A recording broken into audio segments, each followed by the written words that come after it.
petit test. 1, 2, 3, vous avez du son? C'est bon? 1, 2, 3.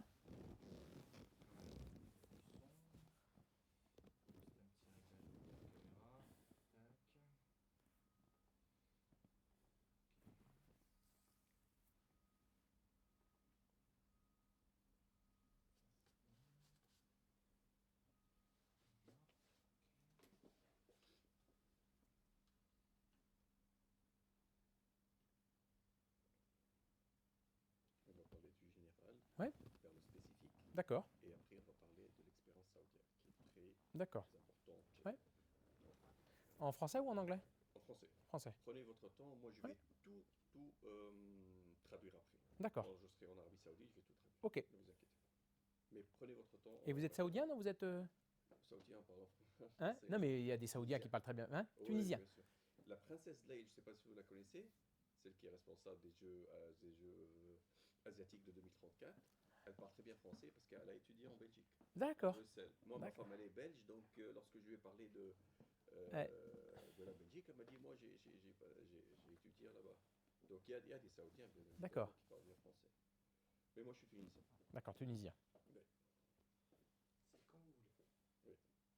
D'abord, monsieur David Appartient, bienvenue.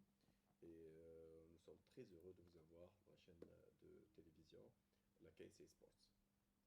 Merci à vous. Ben, moi, je suis très heureux d'être avec vous et pour parler de sport et du lien entre l'Arabie Saoudite et la France.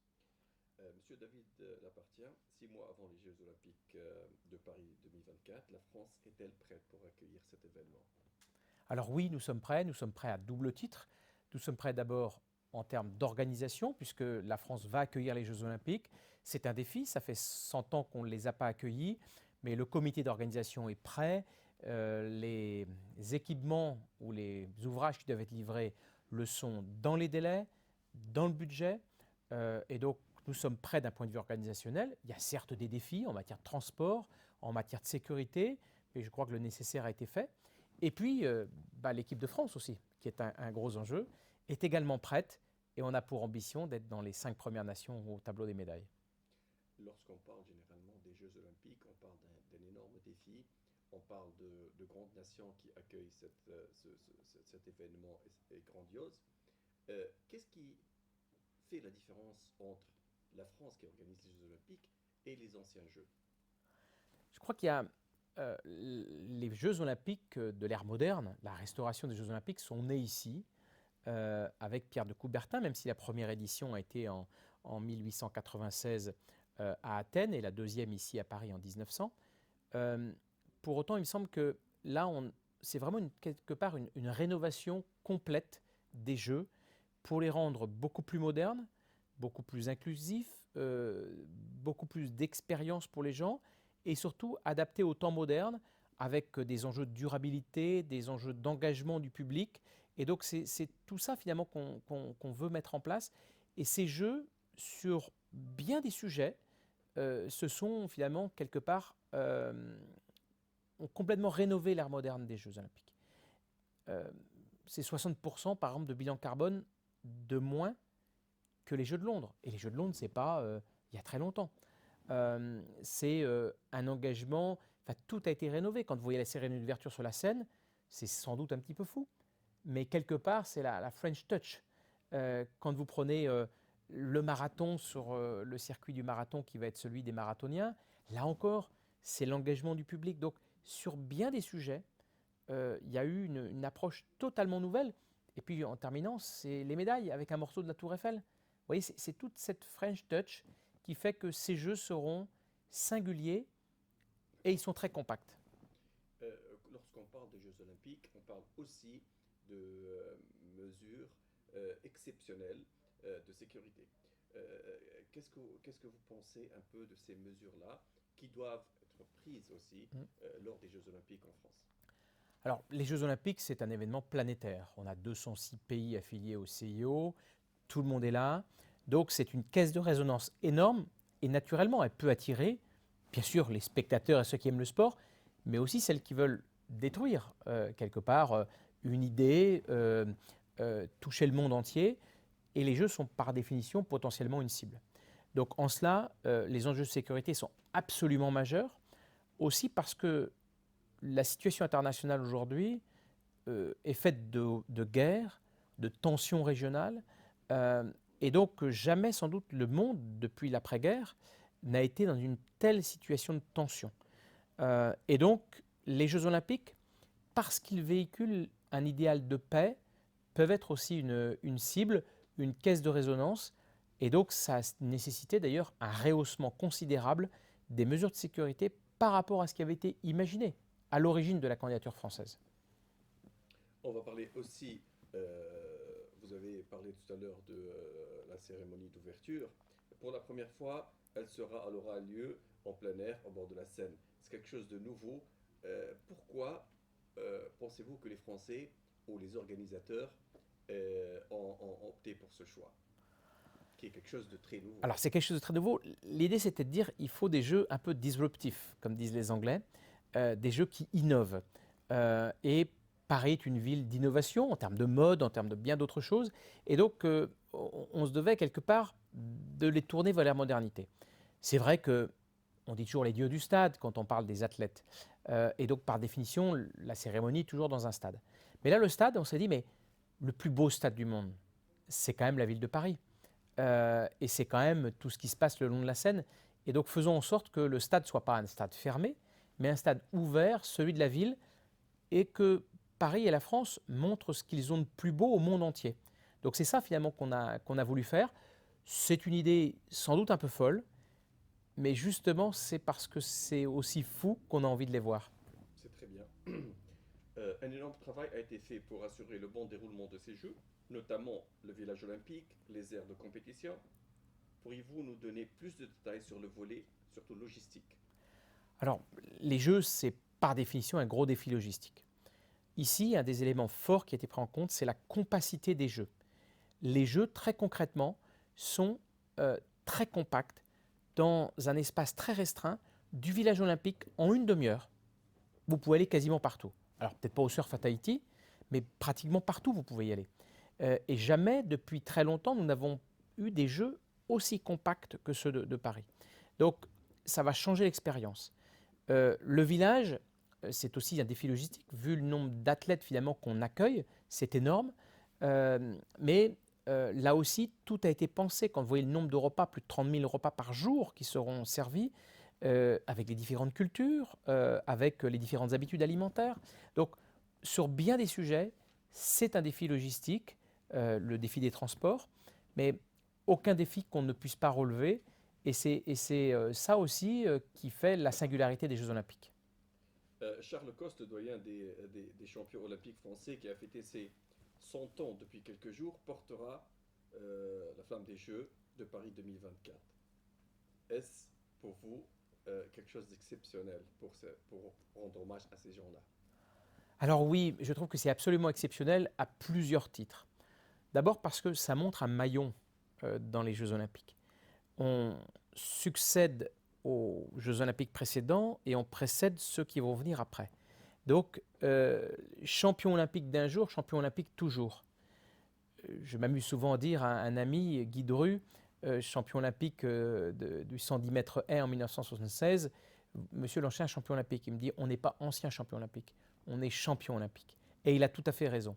Charles Coste est le plus ancien des champions olympiques français, il vient de fêter ses 100 ans, peut-être l'un des, si ce n'est le plus vieux champion olympique au niveau des JO, et en plus dans un sport qui m'est cher, le cyclisme. Et je trouve que c'est fabuleux que Paris 2024 ait choisi de l'associer et qu'il puisse porter cette flamme. C'est bien d'avoir des enfants d'aujourd'hui qui portent la flamme, c'est aussi bien d'avoir ceux qui nous ont précédés, parce que on est toujours les héritiers de quelqu'un, et nous sommes les héritiers de ceux-là qui étaient les pionniers, qui étaient des amateurs, et qui voilà, ont fait aussi ce que sont les Jeux Olympiques aujourd'hui. Nous avons parlé un peu des Jeux Olympiques en France, nous allons parler aussi de l'expérience saoudienne, vous qui partez demain en Arabie Saoudite pour accentuer ces liens entre l'Arabie Saoudite et la France. Lorsqu'on parle un peu de l'Arabie Saoudite, qui vit actuellement une énorme croissance sur tous les plans, notamment sur le plan sportif, qu'en pensez-vous un peu, avant de rentrer dans les détails? Bien sûr. Moi, je trouve que l'Arabie Saoudite a pris le virage sportif. Et je trouve que c'est une très bonne chose. en considérant que d'abord une nation sportive, c'était une nation où on renforce la cohésion, c'est une nation où la population est en meilleure santé. Et ce qui me plaît, c'est que certes, il y a une volonté d'accueillir les plus grands événements internationaux.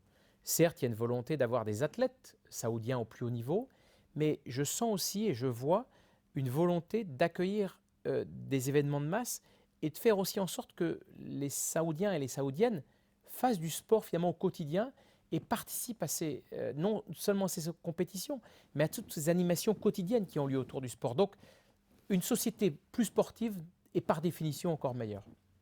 Et maintenant, on voit, lorsqu'on parle du sport saoudien, on voit que le championnat saoudien est une occasion maintenant de voir plusieurs champions, plusieurs grands footballeurs du monde. Qu'est-ce que vous pensez un peu de ces stars, de ces stars qui intègrent le championnat saoudien? Ben, je pense que c'est une bonne chose parce que ça montre que le championnat saoudien a un réel intérêt sportif. Ça montre aussi que on a les meilleurs athlètes qui vont permettre d'avoir aussi les meilleurs matchs. Et donc, on a des championnats de très grande qualité en Angleterre, en France, en Allemagne, mais aujourd'hui en Arabie Saoudite. Et ça ne peut que tirer l'intérêt du foot vers le haut. Alors certes, il n'y a pas que le foot dans le monde. Enfin, le foot est quand même le sport le plus médiatique au monde. Et moi, je me réjouis en tout cas de voir l'investissement, l'attrait, l'engouement aussi des Saoudiens pour le foot en particulier. Lorsque vous avez parlé de cyclisme, et c'est vraiment votre spécialité et votre domaine, disons, est-ce qu'il y a un certain accord entre vous, entre la France et l'Arabie Saoudite, dans le domaine du cyclisme? Alors, d'abord, ce que je vais signer effectivement demain, c'est un accord cadre entre le Comité national olympique et sportif français et le Comité national olympique et paralympique saoudien. Donc, sur justement développer ces coopérations, l'expertise qu'on peut avoir aussi au service de l'expérience saoudienne et vice-versa d'ailleurs, et puis faire en sorte que ça puisse se décliner à l'échelle des fédérations nationales. Je sais que ça existe dans le domaine du foot. Demain, ça n'existe pas encore, mais dans le domaine du vélo, on pourrait très bien avoir un accord cadre entre la Fédération française de cyclisme et la Fédération saoudienne de cyclisme. Donc, je connais le dynamisme également. Et donc, l'idée, c'est que notre accord cadre, qui sera signé en présence du prince Abdulaziz notamment, et aussi de l'ambassadeur de France, démontre les liens indéfectibles entre nos deux pays et puisse irriguer des liens encore plus profonds entre les fédérations sport par sport, parce que nous, on est des assembliers au comité olympique. Mais l'expertise, elle est sport par sport dans nos fédérations nationales. Et l'idée, c'est bien que ça irrigue à une autre échelle tout cela. Une dernière question, que ce soit pour la Coupe du Monde de football ou les Jeux Olympiques, l'ambition saoudienne s'inscrit aujourd'hui pleinement dans la vision 2030 développée par le prince Mohammed Ben Salman, qui a fait du sport l'une de ses priorités. Qu'en pensez-vous de cette stratégie de l'Arabie Saoudite maintenant, qui depuis quelques années est en train de miser sur le sport? Alors, comme je l'ai dit, je pense que c'est vraiment un bon choix d'avoir misé pour le sport. J'ai vu cet agenda, cette stratégie 2030. Je suis allé en Arabie Saoudite il y a déjà plusieurs années. Cette stratégie venait d'être mise en place. Et je vois aujourd'hui l'implémentation, la mise en œuvre directe au quotidien de tout cela et les effets qui sont une réalité. En tant que président de la Fédération internationale, l'Union cycliste internationale, nous venons d'attribuer en 2023 les championnats du monde de cyclisme urbain, donc c'est-à-dire BMX Freestyle, c'est-à-dire BMX Flatland, c'est-à-dire Trials, pour les années 2024-2025. Et nous avons aussi attribué les championnats du monde de gravel, donc des disciplines modernes, une autre manière, donc grand public et haut niveau, également l'Arabie Saoudite. Donc 3 championnats du monde attribués par l'UCI. Et ça fait partie de la stratégie globale de l'Arabie Saoudite de faire du sport un outil de rayonnement, un outil de tourisme, un outil aussi d'influence, un outil pour mettre aussi la population plus sportive.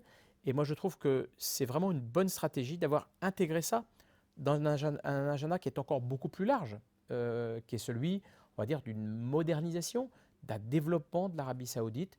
Et je crois que c'est quelque chose qui est bien perçu partout dans le monde. Monsieur que David appartient. Je vous remercie beaucoup pour cette interview. Je vous laisse le mot de la fin. Eh bien, merci beaucoup. Moi, j'étais très heureux et demain, je vais avoir l'occasion une nouvelle fois d'aller en Arabie Saoudite et voilà, de saluer l'ensemble des efforts qui sont faits pour développer le sport. Et on a aussi besoin, nous, mouvement sportif international, je suis aussi membre du CIO, et je sais par exemple aussi tous les efforts qui sont faits dans le e-sport, aussi par le Prince Faisal notamment. Et donc, tout cela, on a besoin de pays qui investissent dans le sport. Et l'Arabie Saoudite, elle est bienvenue. C'est bon? Merci. Merci bien. Parfait. Merci à vous. Ça a été? Vous, franchement, pour votre, je sais que vous n'avez pas vraiment le temps et merci. Non, mais c'est bien, c'est important, voilà. Tout à Pour fait. le time and effort. Yes. Je pourrais avoir quelques photos avec vous, s'il vous plaît.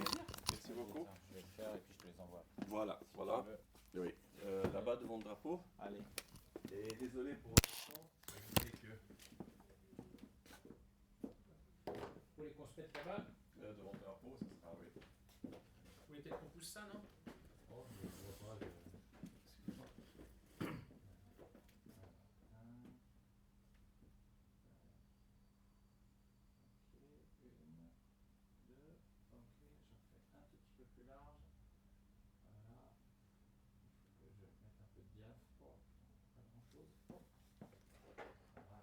C'est mieux. Voilà, il y a le contre. Ah, il y a le contre-jour, ouais. Voilà.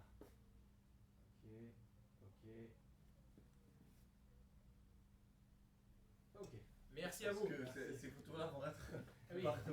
Ah bon, merci. Vous savez, en Arabie Saoudite, c'est Ah oui. très important. Merci Mais beaucoup. non, de rien. Franchement, Rien. on a pris un peu de votre temps. Non, je suis là pour ça et en plus ça tombait bien aujourd'hui, donc j'ai voilà. Voilà. Est-ce que C'est P24. Président, Officier, je sais que vous allez avoir une directeur. Oui. fille, mais avant S'il vous que plaît. vous ayez Euh, cette fille, ouais. Astrid, ce que vous faites avec Ouais. François, est-ce que je peux faire des Ah, bien sûr, au contraire, bien sûr, oui, bien sûr, avec Voilà, plaisir. ces quelques plans là, vous travaillez ensemble. Ah oui. s'il vous plaît. Merci. Parce que j'aurai besoin, lorsque je vais prendre l'interview, l'illustration sera votre travail. D'accord. Avec les quelques tableaux. Moi, Vous avez ces recettes là-bas derrière. Ouais, donc on va pouvoir continuer, regardez.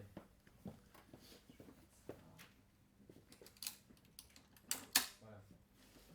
Alors, donc oui, le 8. Alors attendez, on était rendu au 1er mai là-bas. Non, on était rendu au mois d'avril. Non?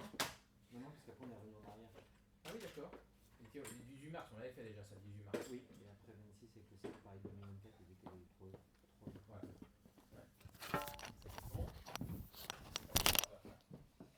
Ça c'est vu, donc après je vais savoir.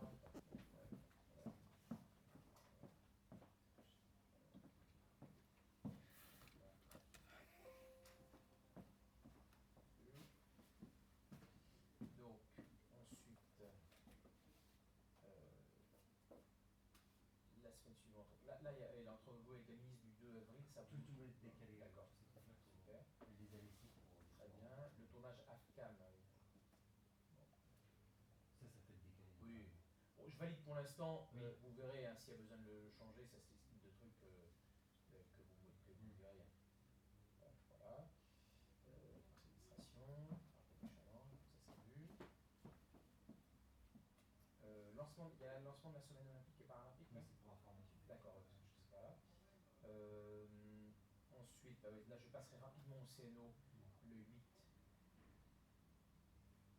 avant d'aller à Birmingham. Par contre là le 3+2, mettez-moi plutôt, avancez-le. Peut-être l'avancer là. Je l'avance.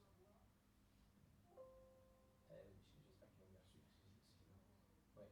Je l'ai mis à 14h30. Vous voyez quand je serai dans le taxi. Parce qu'après je vais à Birmingham. C'est le congrès de la soif, si vous voulez. Donc ça, c'est pas possible. Congrès de la soif, je reviens ici, par Charles de Gaulle et la HEC. Donc ça c'est bon.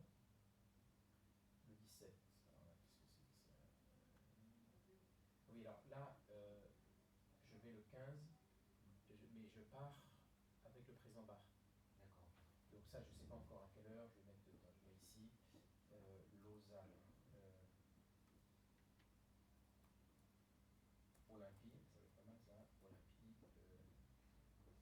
Ah oui, donc il y a une place qui se libère, donc Oui. faut rajouter un élu. Ouais, on va parler de ça. Thomas Barr. Qui c'est qui va? C'est Astrid et puis Stéphane. Eric Monin. Et Eric Monin. Et après, il y a la deuxième, c'est Ouais. Cassation, c'est Stéphane Abdou, Véronique Moreira et. On est plus loin. Ça me revient. Ouais. Et donc là en plus je vais avec ma femme parce que ma femme est un peu moins.